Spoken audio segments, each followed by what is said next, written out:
Olá pessoal, hoje eu estou aqui com o Lucas da Hicks Capital, que já é uma parceria antiga, né, Lucas? A gente já vem trabalhando junto com o fundo e distribuindo o fundo, e também já fizemos eventos no passado junto com a Hicks há bastante tempo.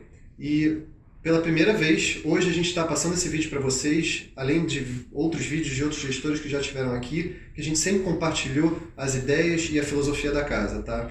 E a primeira pergunta que eu vou fazer para a Hicks, no caso para o Lucas, é a seguinte: vocês são um fundo de ações, tá? Empresas, pelo que eu entendo, são muito difíceis de analisar, principalmente quando alguns gestores com quem eu converso falam que empresas são feitas de pessoas. E aí eu penso, poxa, pessoas são ainda mais complexas do que as próprias empresas, que vai muito além do capital físico da empresa. E vocês vieram de um DNA de economia real. Foram fundadores que tiveram uma trajetória um pouco diferente daquela comum de mercado financeiro, que vieram de empresas de fato. O que você acha que isso se traduz no dia a dia, no processo de análise e no approach que vocês têm em relação à escolha das ações que vocês colocam dentro do fundo? Bom, obrigado, Beto, obrigado, BR Vaz, pelo convite. Eu acho que assim, com certeza o principal pilar que a Hicks tem é esse DNA de economia real. Eu acho que o que a gente considera muito é que, como a gente já esteve do outro lado do balcão, né, assim, a nossa análise é um pouquinho diferente. Mas eu acho que também é importante só mencionar que a nossa equipe de investimentos lá é composta por diversas pessoas com diversos backgrounds diferentes.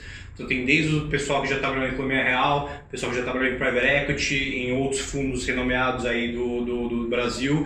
Isso tudo causa com que a gente tenha muitos pontos de vista bem interessantes. Mas eu acho que, focando um pouco nessa questão da economia real, a gente faz um processo de due diligence muito profundo nas empresas que a gente analisa. Então, basicamente, a gente tenta entender completamente toda a cadeia onde a empresa atua. A gente analisa tanto o mercado quanto a parte mais micro. A gente faz uma análise de conversar com tanto gerente quanto o chão de fábrica. A gente fala com competidor, fornecedor, funcionário, ex-funcionário. Tenta entender de forma quase 100% de como funciona essa empresa até antes de fazer o investimento lá, tá? Então acho que esse é um ponto. E às vezes você acaba analisando uma empresa que, como você já teve uma experiência prévia tocando empresa, você até consegue até meio que entender que tipo de processo a análise ou o gerente da empresa está fazendo, entender se isso realmente existe, se não existe, se é a melhor forma possível que essa empresa está, não sei, se expandindo ou melhorando o processo interno. Assim, como a gente já geriu empresas, já geriu pessoas, a gente entende muito bem exatamente o que tem que ser feito e tentar entender exatamente a cabeça da empresa nesse sentido. Então, Lucas, sobre isso que você falou, eu sei que a Hicks foi pioneira na compra e na entrada de algumas ações que hoje praticamente viraram blue chips, assim, né? Estão dentro do holofote, do radar dos grandes investidores de ações, dos grandes fundos de ações. Como é que vocês fazem isso? Assim, o caso mais recente que eu me recordo é a Eneva, que ainda era uma empresa que tinha aquela coisa ainda de ser uma empresa do Ike, das empresas X, e hoje virou uma empresa com governança, o que eu falei, quase uma blue chip, tá? Como é que vocês fazem isso? Eu acho que assim, primeiro, acho que a Hicks tem uma cabeça de não ter preconceito com qualquer tipo de empresa ou tipo de setor, ou até o momento que a empresa está passando. RJ, melhoria operacional, expansão, growth. A gente não tem nenhum tipo de preconceito e a gente acaba procurando coisas mais fora do comum, até porque, obviamente, o que não está no consenso geralmente está mais barato, né? Você vê que tem alguns valuations hoje de algumas empresas mais óbvias que realmente estão muito esticados. Então, a gente se provoca sempre para procurar coisas meio que fora do radar, a gente chama, e a gente sempre acaba identificando algumas coisas, especialmente no momento de Brasil que a gente passou nos últimos anos. Tem muitas empresas boas que foram ignoradas pelo mercado, tem alguns motivos por isso. Eu acho que tem um motivo que é o tamanho do nosso fundo, né? A gente não é um fundo muito pequeno, mas também não é um fundo muito grande, tem uma flexibilidade de poder investir em qualquer tipo de tamanho de empresa, né? A gente já teve um histórico muito forte de small, mid e large caps. Quando você pega lá a nossa distribuição, tá meio que dividiu igual entre todos. Então assim, a gente tem uma cabeça de realmente procurar coisa diferente. A gente tem também uma rede muito completa de relacionamentos no mercado, seja no mercado de economia real, seja no mercado financeiro. Então a gente gosta realmente de achar aquela coisa que realmente foi ignorada, mas tem um potencial muito grande. A gente acaba tendo essa cabeça de entrar antes, e aí, quando vira consenso, a gente, né, acaba colhendo aí os frutos desse retorno aí. Lucas, a gente falou da Eneva, que teve um ciclo longo até ela se tornar uma empresa robusta.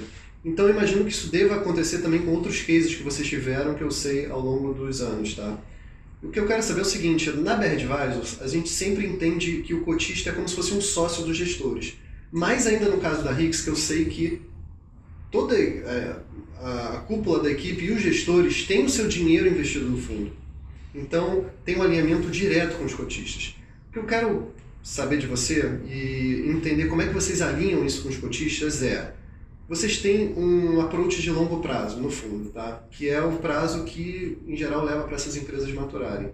Como é que vocês alinham isso com seus cotistas que geralmente não têm isso na cabeça de uma forma tão longa quanto vocês pensam? Eu acho que assim, primeiro, que nem você comentou, Beto, a gente tem 17% do passivo que é proprietário, dinheiro que está nos mesmos fundos que os cotistas, somos os maiores investidores individuais do fundo, então não tem ninguém maior que a gente, então tem um alinhamento muito bacana. E aí, em termos de, a gente enxerga exatamente o que você falou, o nosso cotista é o nosso sócio, então assim, ele tem que ter a cabeça de longo prazo igual nós temos, igual o fundo tem que ter. E o que a gente tenta sempre fazer lá é ser super transparente. Então, o que eu tento fazer ao máximo toda vez que tem alguma dúvida, atender bem o cliente, explicar o que está na carteira e até entrar no detalhe dos cases. Obviamente eu reservo o direito de não comentar de um case novo que a gente está montando, mas normalmente a gente tenta ser o mais transparente possível. Até porque o cotista, para estar alinhado, tem que entender super bem no que ele está investindo e exatamente o que o fundo está fazendo. Então por isso que a gente sempre, desde 2012 que a gente fundou a RIX, sempre foi o mais transparente possível com os nossos clientes. Legal. Eu não posso deixar de comentar em relação ao novo fundo da RIX, que é o RIX, fundo de previdência da RIX, que está abrindo agora na plataforma da XP. E eu fico muito feliz que foi o primeiro fundo que chegou no meu e-mail com 100% de alocação em ações. A gente sempre teve uma legislação muito amarrada para fundos de previdência. E agora que a gente está entrando num novo ciclo de fundos de previdência, o fundo de previdência está se transformando. Alguns anos atrás só era permitido 50%. 49% em ações. E aí se flexibilizou um pouquinho, foi para 70%. E aí surgiram novos fundos de previdência de ações com 70% em ações. E agora está chegando 100%. Ou seja, você tem um fundo de previdência que realmente é para a sua aposentadoria, assim, entende-se que é para a sua aposentadoria e está alinhado com a filosofia de investimento da RIX. Eu acho muito importante mencionar que é exatamente isso. Ele a estratégia desse fundo vai ser imitar de forma quase perfeita o nosso fundo principal que já está na plataforma da XP, com uma outra diferencinha por causa de regulamento, mas se você pegar no longo prazo, o ideal é que os dois andem juntos.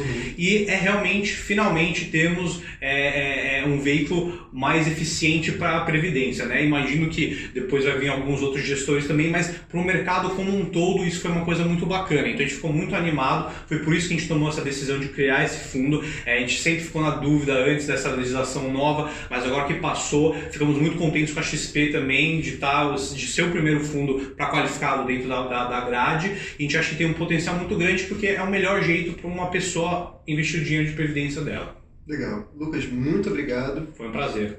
Conta com a gente sempre que precisar. Com a gente também. Obrigado, pessoal.